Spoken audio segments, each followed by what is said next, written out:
Hockey, the fastest game on earth, the game with players skating at 30 miles per hour and blasting pucks at 88, extends from October to April.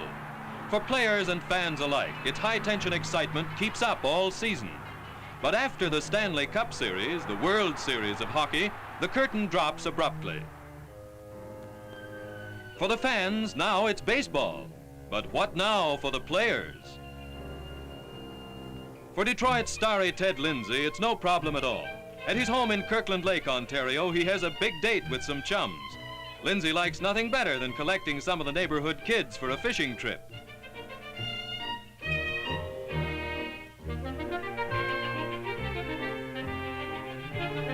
Mentally as well as physically, he likes to get away from the winter's grueling hockey grind. They're off to that secret lake, away from crowds and excitement. That spells summer for Ted Lindsay. For Johnny Pearson, Boston's flashy number 23, summer means golf, and again a starring role. As a top-ranking amateur in major tournaments, his effortless driving, powered by hockey-developed shoulders, catches the gallery's fancy. Accustomed to tension, he plays a long approach easily.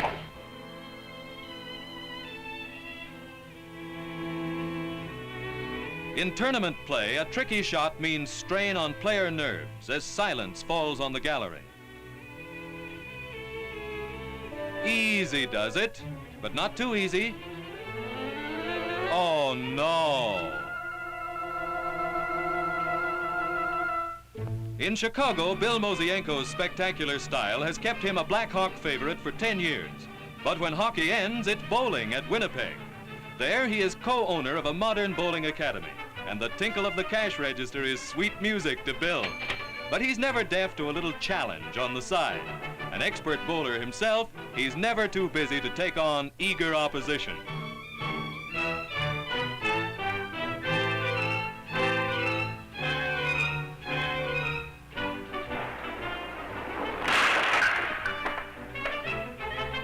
Set him up again, boy. The boss wants to show it wasn't just luck.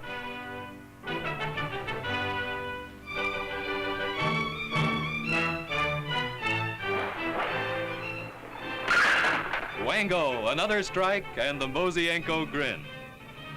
Another Chicago favorite is Big Bill Gadsby, 190 pounds of defenseman. When hockey's over, it's a quick switch to Calgary Buffaloes, his hometown ball team. When he comes to bat, right fielder Gadsby knows when to let them pass and when to lean into them.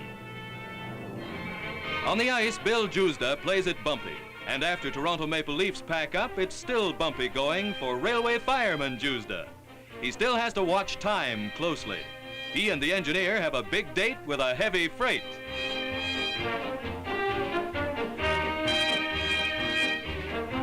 There's no slick, modern oil burner engine waiting for fireman Jusda. It's coal, endless tons of it, and an always hungry firebox.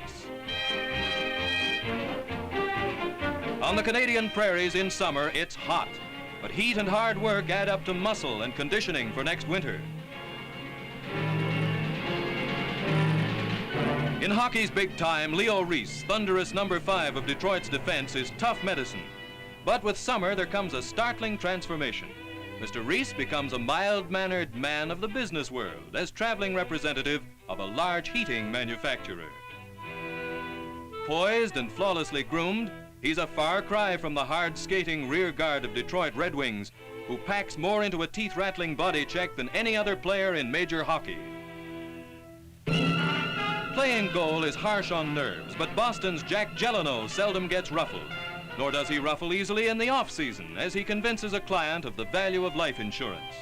Jack treats a visit to a business mogul's office with the same calm efficiency that he stops a sizzling puck outside the Bruins' goal.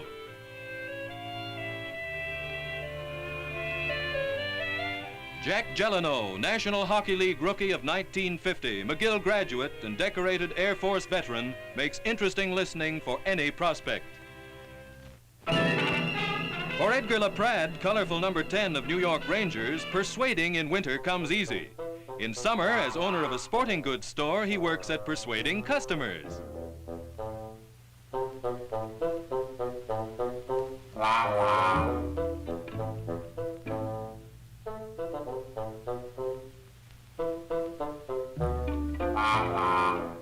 Never one to give in easily, Edgar just won't take no for an answer. But the customer wants the one he saw in the window, and with Edgar, in summertime at least, the customer is always right.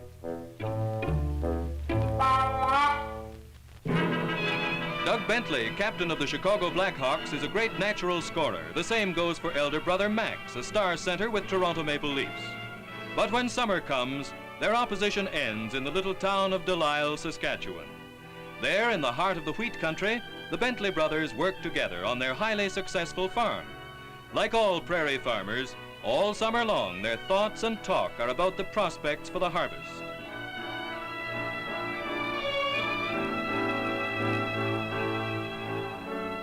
The famous pair present a picture of serenity as they size up their crop of prairie gold, contrasting indeed with wintertime when they wear opposing National Hockey League sweaters and chase each other round the ice. In winter, Chuck Rayner of New York Rangers concentrates on puck stopping. But come summer, you'll find him at Hockey Haven, his fishing camp near Kenora, Ontario. Chuck and his partner, Kansas City goaler Jim Henry, know the spots to take their guests, where the fish are always hungry, where skies are blue, and you can soak up the sun.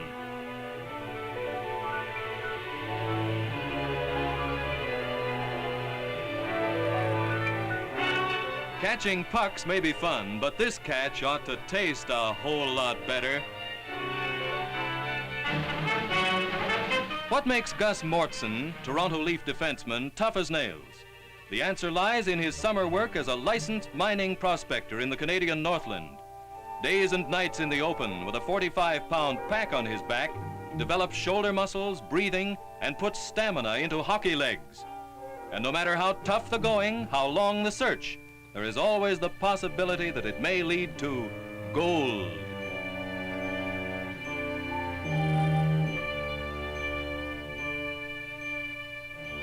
The very next outcrop may be it. Does that glitter in the rock mean anything?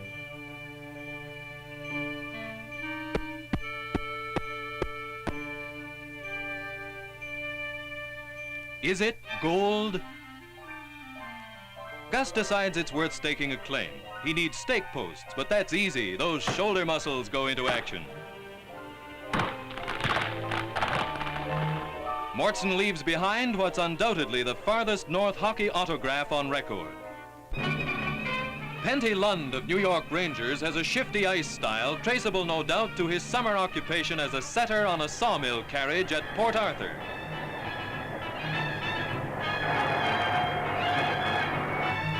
It's strictly he-man work, carrying a dangerous occupation label, but it means year-round physical condition and quicker reflexes for Lund, the only native-born Finn in the history of hockey.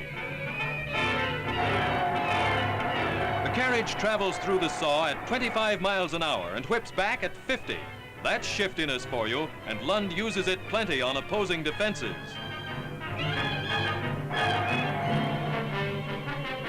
Ever since 1942, tough wee Glenn Harmon has carried Montreal Canadiens number 8 into action.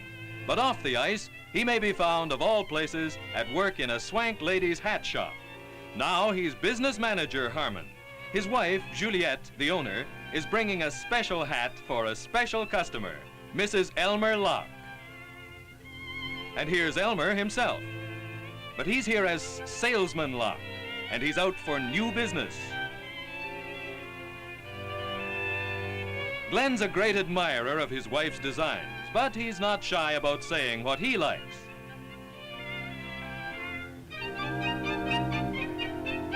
As for Elmer, the great Canadian center is in the paper bag business when he's not playing hockey. So he gives with the sales talk. He shows business manager Harmon how to score with a classy wrapping. The bag's a buy, he insists. And it looks as though the sale is in the bag, too.